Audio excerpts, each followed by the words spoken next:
So first this happened. We're outside the Supreme Court after the landmark decision that overturned Roe versus Wade and ended a woman's constitutional right to an abortion. And then they did this. Studies suggest that white women have disproportionately benefited from corporate DEI efforts, while all women, including white women, are still underrepresented in the workplace. White women are often the first to benefit from DEI and affirmative action programs. For example, white women hold 19% of all C-suite positions, whereas women of color hold just 4%. Of course, both are well below women's status as 50% of the population. Because of white women's disproportionate gains, McKinsey estimates that it would take 22 years for white women to achieve gender parity, but 48 for women of color. Yet, without DEI, it's unlikely parity would be gained for any group. Wow. So first, they overturned Roe v. Wade, stripped away women's right to choose healthcare in the case that they need to get rid of a baby, abort a fetus, I should say, or if they want to, right, elective or otherwise, right? And then they went to stripping away women's opportunities at jobs, and they were just talking about C-suite positions, but that's the highest thing, but it's affecting women on every single level. So it's harder for women to have gainful employment, which will ultimately lead women to be more reliant upon men. And then they did this. If you're not familiar, this is the SAVE Act, right? The Safeguard American Voter Eligibility SAVE Act has been reintroduced in the U.S. House of Representatives. The legislation will require all Americans to prove their citizenship status by presenting documentation in person when registering to vote or updating their voter registration information. Specifically, the legislation will require the vast majority of Americans to rely on a passport or birth certificate to prove their citizenship. While this may sound easy for many Americans, the reality is that more than 140 million American citizens do not possess a passport, and as many as 69 million women who have taken their spouse's name do not have a birth certificate matching their legal name. In essence, that means that around 69 million women will not be able to vote if they have taken their the names of their husbands. And the majority of women who are married do take the names of their husbands. I don't know if this 69 million number represents all the women who have taken the names of their husbands or if it represents just the number of married women in this country. But either way, it's millions upon millions of women who this would affect, right? Today, I introduced an amendment that would have stopped this bill from being implemented unless we could just certify that no eligible married woman would be denied the right to vote. That should go without saying. Republicans blocked it. Let me repeat that. Republicans voted down my amendment that just would have ensured that women who are eligible and registered could still cast their ballot. This puts up to 70 million women at risk of disenfranchisement. 70 million. That's 1 in 4 voters in this country. And the burden will fall hardest on working mothers, caregivers, those juggling jobs and families who have barely a moment to spare. It's outrageous that in the year 2025, more than a century after the 19th Amendment was ratified, we still have to defend a woman's right to vote. But we will, every single day, if that's what it takes, because this is personal. It's for the mom in Gresham who can't afford to take unpaid time off work to go hunt down paperwork.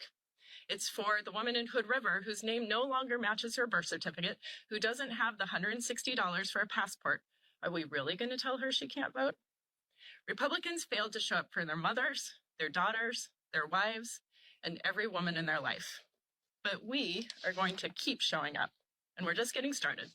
We're not going to stop until we build a government where working mothers and families can also thrive. A few things. I totally, this is not going on. I totally can see, why this woman is upset, why women would be upset by this, and why most women and more women and men, everybody, we should all be upset by this, but women specifically. But the approach I don't like, and I didn't make this video approach, but I do just want to highlight this really quick. It is unconstitutional what they do even to the non-women affected by this, right? Just the American citizens, instead of asking for crumbs, which is, hey, can you please make sure that women at least are protected? You say no, the whole bill should be done away with. It is unconstitutional. You see what I'm saying? That's the way you fight this. That's the thing that we need.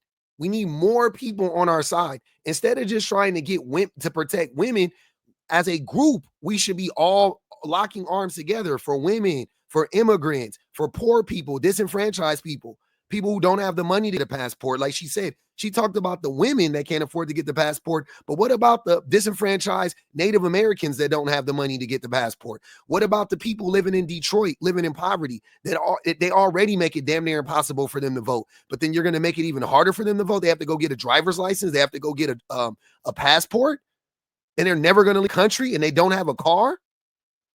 Like, this is crazy.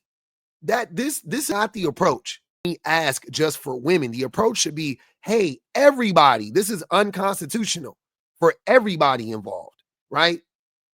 I have to point that out. I cannot let that go without being said, because that was really annoying listening to her, to me, grandstand, to be honest with you.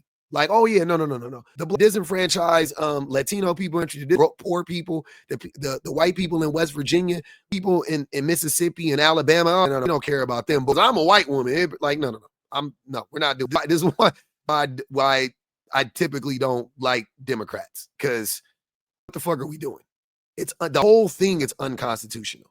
The whole thing. Throw the whole thing out. That being said, like I said, I didn't make this video harp on that, but I had to point that out. I made this video to show the trend of how they are stripping away all of the rights for women to protect themselves and to make gainful and to be gainfully employed. They're doing it in real time.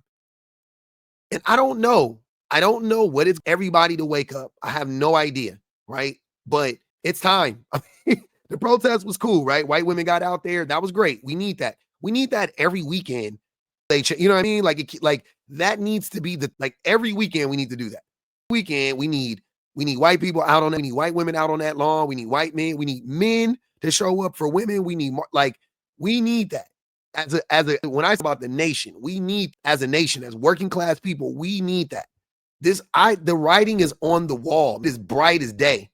It is as bold when Charles Manson had pigs on the wall after they did what they did, right? It's bright like that. Like I can see it as vividly as I can see that. As the police who arrived on the scene could see that. That's what I can see. I can see exactly what they're trying to do to women, what they have already done to women, and what they are going to continue to do to women. But I also know that we're next. So anybody that doesn't understand it, you need to understand it the same way that you see how they attack the immigrants, and they're tying what's doing to the immigrants. And I say that loosely because they're doing it to everybody. They're doing it to American citizens. But the way that they're attacking the immigrants is the same, using that, and they're tying in women with that. And if they're tying in immigrants and they're tying in women, the next thing is they're going to be tying in black people, which they already are, right? But I'm saying it's going to be real direct policies, right? They're talking about integration and stuff like that, or getting rid of integration, going back to segregation. Like it's all we have to come. I don't want to get on the box right now, but I have to. Like, we have to come. It's really time. Like, it's beyond. I don't know what it's gonna take. I don't know. I'm making this video for two groups of people, for two groups of all ethnicities, all backgrounds, all colors. I don't care. All creeds, nations. I don't give a fuck. And I'm making this for white women specifically. This is who this video is for. It's for white women and all men, no matter what. Black men, we need to stand up. Latino men, we need to stand up. I don't give a fuck. Jewish men, Hindu men, Hebrew men, all working class men, along with white women, we need to make a coalition, and we need to protect the most vulnerable groups of people in our communities. Period, point fucking blank, man. That's just what it is right now. We got to stop picking and choosing. The immigrants, we don't really care, but I'm going to do everything to protect white women. Like, no. What more evidence do you? They literally put the thing that is going to overwhelmingly affect white people and white women in the bill with the immigrants. The same thing they did with DEI. The same thing they did with the thing that we're gonna these people or these. No, it's going to hurt all working people, man. We got it. Y'all got to get that through y'all. This is very, very scary, and at the time I feel like a scene I feel like a sane man, and I just feel like most men aren't sane, and we're just letting this shit. We need to protect the, like, we gotta do it. We have to go in the voting booth, like all of this. Think about this. Most of this could have been avoided had men got out there and said, I'm going to vote in the best interest of working class women in this last election. That's it. You ain't got to, we don't, now we got to go protest. Now we got to put our livelihoods on the line. Now we might have to put our lives on the line, right? But if y'all would have just voted right, we wouldn't have needed any of this.